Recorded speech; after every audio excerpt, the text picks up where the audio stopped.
Hi, I'm Andrew Armstrong and welcome to the Back Office Teardown Lab. Today we have a couple of items and I don't think I'm going to be tearing them down, but they should be interesting all the same. Look at that. These look like something out of a video game. And look, they're so big, I'm going to have to just zoom out that little bit more. And I saw these locally for sale and I don't have an immediate use for them, but I just had to pick them up. And these are Paslode nail guns, like something you'd see in a movie. And I don't really know anything about them other than I've occasionally seen builders use them. And I have used small brad guns before, you know, if you're putting a cushion on something. Gosh, look at that. So I got these exactly as they are. You can see there's some nails in this one. That's handy.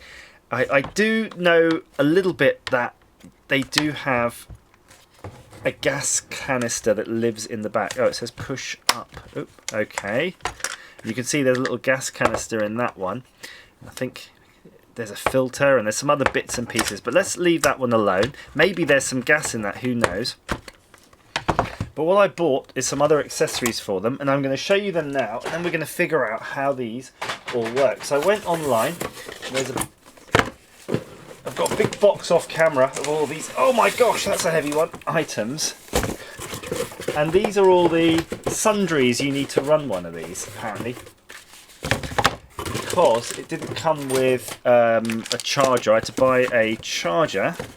So I managed to get the charger and the batteries, and that's two I think they're lithium ion batteries. We'll check that out now, for the grand sum of £45. So it's pretty cheap compared to other power tools you've got, you know, the various drills and whatnot, Makitas. This is a pretty cheap upgrade option or spares parts option for you.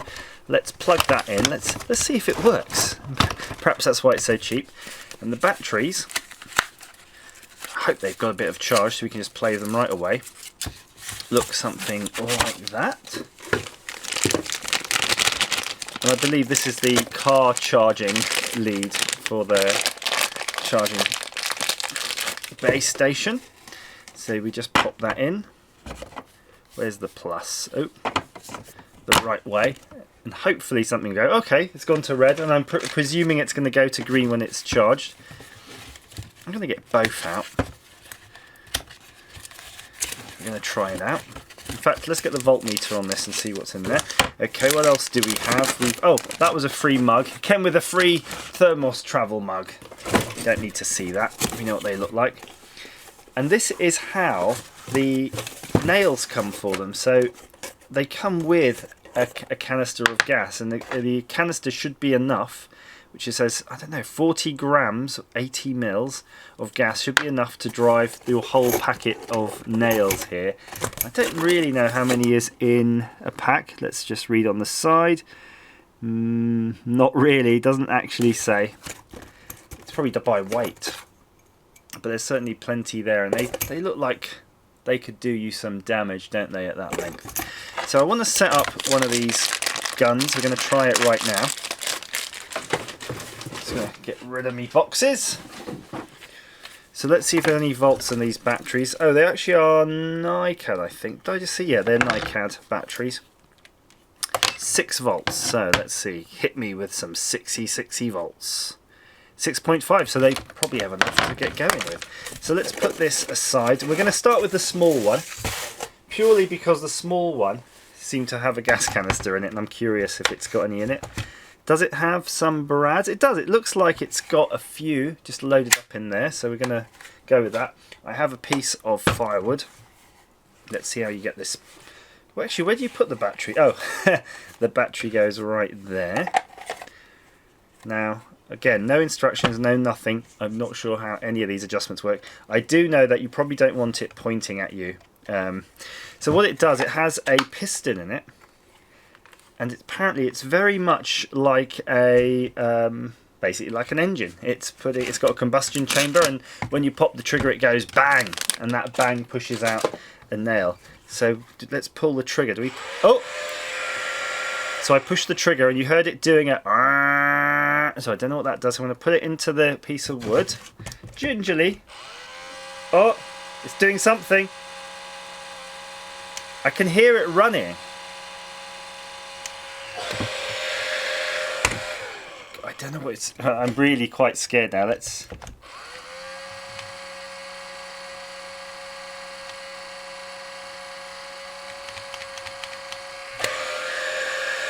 Okay. I'm going to assume that it's not doing anything, perhaps because it doesn't have any gas. And I don't have gas in this size. Unfortunately, this small one has a smaller cylinder. So we are going to have to go to the big guy. Now, the big guy does have a full set of brads in it, but definitely has no gas. So we get the opportunity now to try putting the gas in. Let's pull this up. So yeah, we've got an empty gas hole. It will be quite fun to go in and actually try to service this at some point though. It does look like something that could do with a servicing. Do we just pop that in? It feels like we do. I think that's in. Let's see how we line this up. I'm guessing you got this red thing here. That looks very much like a hole that a gas nozzle might want to go into. Yep, there you go, we're in there. Ooh. Then do we push this up? And then... Ah, I did a bit of a bad job on that. I think this thing is perhaps an optional thing. So I'm going to leave that off. I've got that vibe that maybe these gas cartridges are made for more than one brand. I think that's going to clip on, yeah, front there. It's just like an adapter really. Because this does say quick load on it, rather than Paslode. There we go. So I think that's it now fitted. That'll make a lot more sense because it really kind of didn't want to go in. Yeah, that now drops straight in. Oh, well is that it? There we go, that's locked it. So let's put the battery in now. I am super scared, of course. This one looks like it could do you some mischief. Okay, the battery's in. I'm going to stand up for this. Right, so I'm going to push the trigger once. Oh, it's doing something. You can see it's blowing air actually out of here. Oh yeah. There is a fan hole going in that. Right, so I'm going to push down. It's doing something, it's whirring. I guess I have to pull the trigger. Whoa! Okay.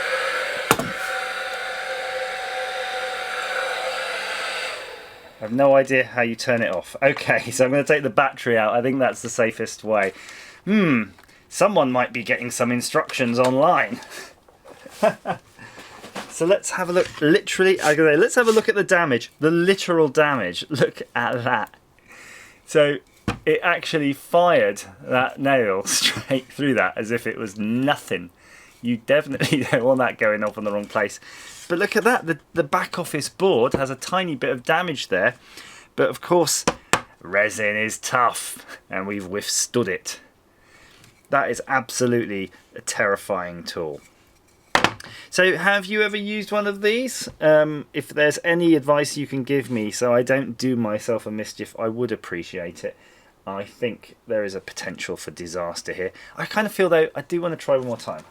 And I think we deserve to try one more time. So we'll put the battery in again. How does this thing work? Okay, that was locked down before. Okay, not quite sure. Oh, there we go. That's it. So we pull the trigger and it seems to do something then. Whoa. It's an evil thing, isn't it? I'm just looking around to see if there's anything we can nail to this piece of wood. So I'm going to put this piece on its end now, so it's much thicker, and I've got this little bit of board. And I'm going to attempt to join these two like so. It's gonna happen. How do you know when it's ready though?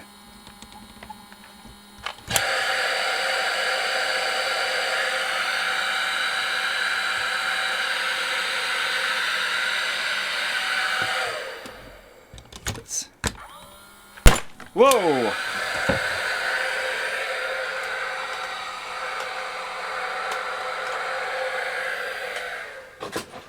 There you go. That's petrifying, isn't it? But I've made this tool now, like a hammer.